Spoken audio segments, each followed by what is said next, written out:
America's third largest city, Chicago, is known for plenty of things. Now, cold weather, hot pizzas, and lately it is the rate of crime. This year, the city has seen over 600 homicides, and gangs, guns and drugs are fueling most of it all. And WION's Andy Rosdian takes a look as to what is leading to this sharp spike in terms of crime in the city of Chicago. Far from the exploding growth and gleaming skyscrapers of downtown Chicago, there are neighborhoods that outsiders don't visit and residents dream of leaving.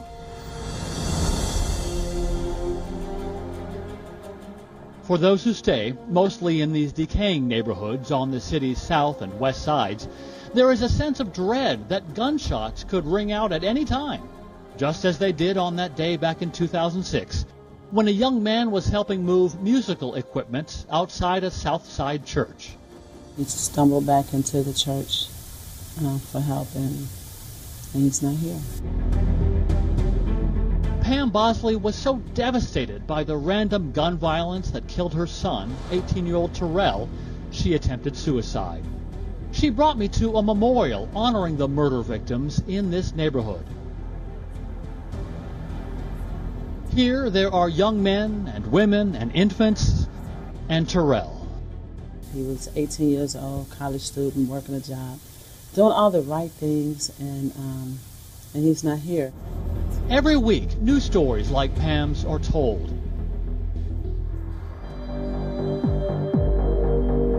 There have been over 600 homicides in Chicago so far in 2017, far more than in New York or Los Angeles, which have bigger populations. They're fueled by gang violence and the drug trade, which for so many young men seems to be their only economic way out. Guns are tightly regulated in the city of Chicago, but not in its bordering suburbs and states. So outside guns come streaming into these city neighborhoods. And for gun victims, one shooting means multiple bullets. It is a huge increase, and the fact is that they're getting shot multiple times. Before, we'd see them getting shot once or twice. Now we see them shot more than 5 times. Then I have to look under the... Dr. Pane Arun Kumar is the chief medical examiner of Cook County, where all the victims of Chicago gun violence eventually arrive. Besides a 50% jump in homicides this year over last, and a jump in deaths from illegal drugs like heroin, which is often linked to gun violence, she's also seeing a big jump in opioid deaths. That's a drug problem that's exploding across rural and suburban America these days, far from the inner cities. There is a study underway now to see if there's a connection developing between the opioid drug trade of the suburbs and the gun violence in the inner city. But in the meantime, Dr. Arun Kumar is seeing 2 more disturbing trends on the rise. The gun victims are getting younger, and the ammunition is getting more lethal. We're seeing bullets that will break into a little base, and then each of these, so instead of just making, forming this kind of a flower, they break out and they go in different directions. That causes a lot of damage. And the city's gun violence plays out across the city in smaller ways, too. A homeless man lies outside the football field for a high school called Chicago Hope Academy. In September, there was a shooting near here. The shooting had nothing to do with the school, but after that, 2 rival high schools refused to play their scheduled games at Chicago Hope, just out of fear of gun violence. We were disappointed, of course, because we had a chance to stand together and do something great together, white, black, and Latino together. They chose not to do it. The 2 games that were forfeited were the 2 biggest games of the season for Chicago Hope. I don't blame the teams for not coming, but I do blame them for being a part of the group of people that see the bad instead of the good and don't take the bad with the, don't take the good with the bad. There is plenty of blame to go around for the violence. There is social media, for instance, where minor feuds get needlessly escalated. The broken family is the issue, and now it's politically incorrect to say that.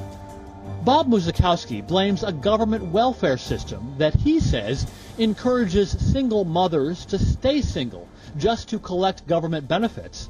And he blames a loss of religion. There's over 150 Catholic schools have closed in Chicago since 1980, and that's a big part of the problem because the gangs filled the void of the parish. So what's the answer? Well, for Chicago police, it's taking law enforcement into the future.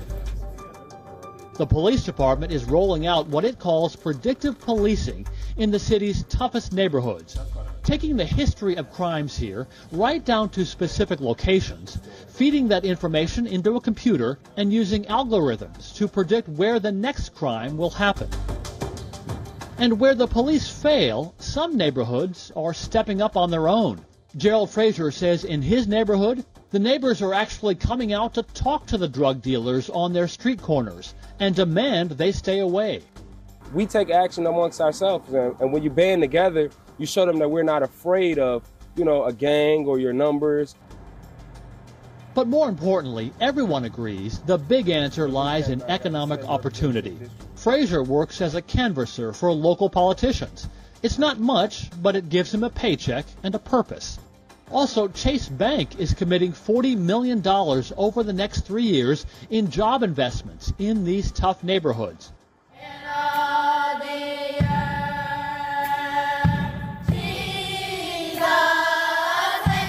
And some of the most effective crime-fighting tools may be coming out of this Southside Catholic church called St. Sabina, long known for its work to set kids on a path to peace.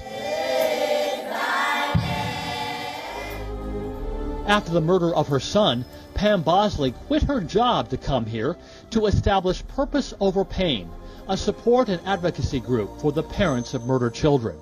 Her group even filed a lawsuit against suburban communities outside Chicago, demanding they do more to regulate gun sales.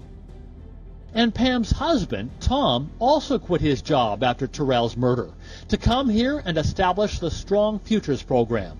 It encourages gang members to come in off the streets, mentors them, and helps them find jobs. More importantly, they've put down the guns. These guys are no longer, getting into trouble. They're not victims of gun violence, and they're not perpetrators of the gun violence. One of those young men is Al Porche. He's still in a gang, technically. He served time in prison on a gun charge, but he's using his street smarts now to trade firearms for fragrances. He and his friends make scented soaps, candles, and lip balms and sell them in a business called Luminescence. When I was growing up, it wasn't these type of programs going on, such as Strong Futures or the Young Entrepreneurship Program. So I feel more hopeful just to try to help the youth be in the right direction and do right. Al is one of the lucky ones. He understands that right now he could be in prison for life or on this wall for death. I have a lot of friends that did leave at an early age. Like, got shot and died. 2012, I probably lost like 5 or 6 people that was around my age. But with more economic opportunity, at least there is some hope for these kids down the road. As they say around here, nothing stops a bullet like a job. Andy Roschen in Chicago for WION.